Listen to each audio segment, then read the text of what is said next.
Ertugrul Ghazi سلطنت عثمانیہ کے بانی ہیں۔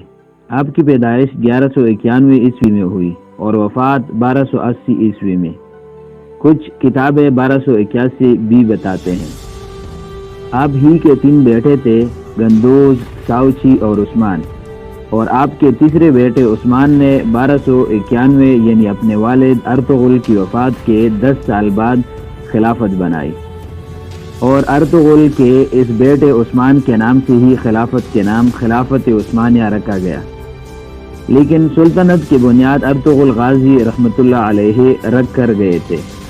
اس کے بعد اسی سلطنت نے 1291 عیسوی سے لے کے 1924 تک 600 سال تک ان ترکوں کی تلواروں نے امت مسلمہ کا دفاع کیا۔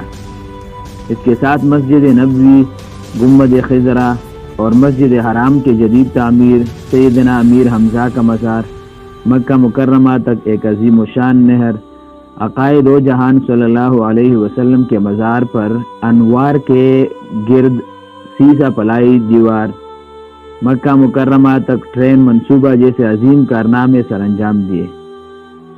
ارطغرل غازی کا خاندان وسط ایشیا سے یہاں آیا تھا، اور ان کے جد امجد اوغوز خان کے 12 بیٹے تھے، جن سے یہ 12 قبیلے بنے، جن میں سے ایک یہ قائی قبیلہ تھا جس سے ارطغرل غازی تعلق رکھتا تھا۔ آپ کے والد کا نام سلیمان شاہ تھا۔ ارطغرل غازی کے 3 اور بھائی تھے، سارم، زلجان اور گلدارو۔ آپ کی والدہ کا نام حائمہ بیوی تھا۔ آپ کا قبیلہ سب سے پہلے وسط ایشیا یعنی سینٹرل ایشیا سے ایران، پھر ایران سے اناطولیہ آئے تھے۔ منگولوں کی الغار سے نمٹنے کے لیے جہاں سلطان علاء الدین جو سلجوق سلطنت کے سلطان تھے، اور یہ سلجوق ترک سلطنت سلطان ایلپ ارسلان نے قائم کی تھی۔ 1071 میں عبرتناک شکست دے کے اور سلطان ایلپ ارسلان تاریخ کی بہت بڑی شخصیت تھی، اور اسی سلطنت کو آگے جا کے سلطان علاء الدین بنے تھے۔ اسی سلطان علاء الدین کے سائے تلے یہ 12 قبیلے اوغوز خان رہتے تھے،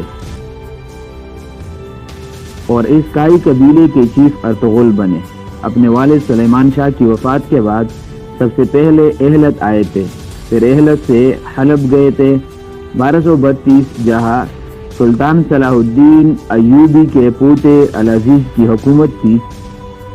سب سے پہلے ارطغرل نے العزیز کو اس کے محل میں موجود غداروں سے نجات دلائی، پھر اس سے دوستی کی، پھر سلطان علاء الدین کی بھتیجی حلیمہ سلطان سے شادی کی، جس سے آپ کو 3 بیٹے ہوئے، جو کہ میں نے اوپر نام بتائے۔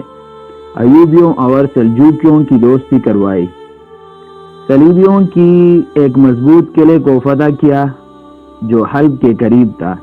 اس کے بعد ارطغرل سلطان علاء الدین کے بہت قریب ہو گیا۔ اس کے بعد منگولوں کی الغار قریب ہوئی تو ارطغرل غازی نے منگول کے ایک لیڈر نویان کو شکست دی۔ نویان منگول بادشاہ اوکتائی خان کا تھا۔ اوکتائی خان چنگیز خان کا بیٹا تھا، اور اس اوکتائی کا بیٹا ہلاکو خان تھا، جس نے بغداد کو اس قدر تباہ کیا تھا کہ بغداد کی گلیاں خون سے بھر گئی تھی، دریائے فرات سرخ ہو گیا تھا۔ اسی نویان کو شکست ارطغرل نے دی تھی، اور پھر ارطغرل غازی اپنے قبیلے کو لے کے سوغت آئے، بالکل قسطنطینیہ کے قریب، اور پہلے وہاں بازنطین کے ایک اہم قلعے کو فتح کیا، اور یہاں تمام ترک قبیلوں کو اکٹھا کیا، اور سلطان علاء الدین کے بعد آپ کے بیٹے غیاث الدین سلطان بن گئے۔ ان کی بیٹی کے ساتھ ہی عثمان کی شادی ہوئی۔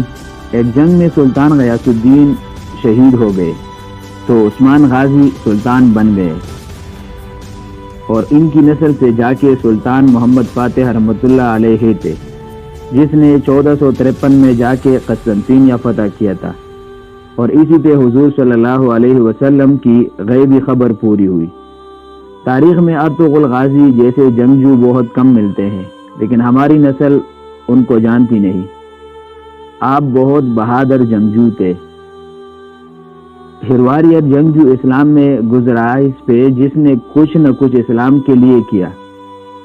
اس کا ایک روحانی پہلو ضرور ہے اس کے پیچھے ایک روحانی شخصیت ضرور ہوتی ہے جس کی ڈیوٹی اللہ تعالیٰ نے لگائی ہوتی ہے۔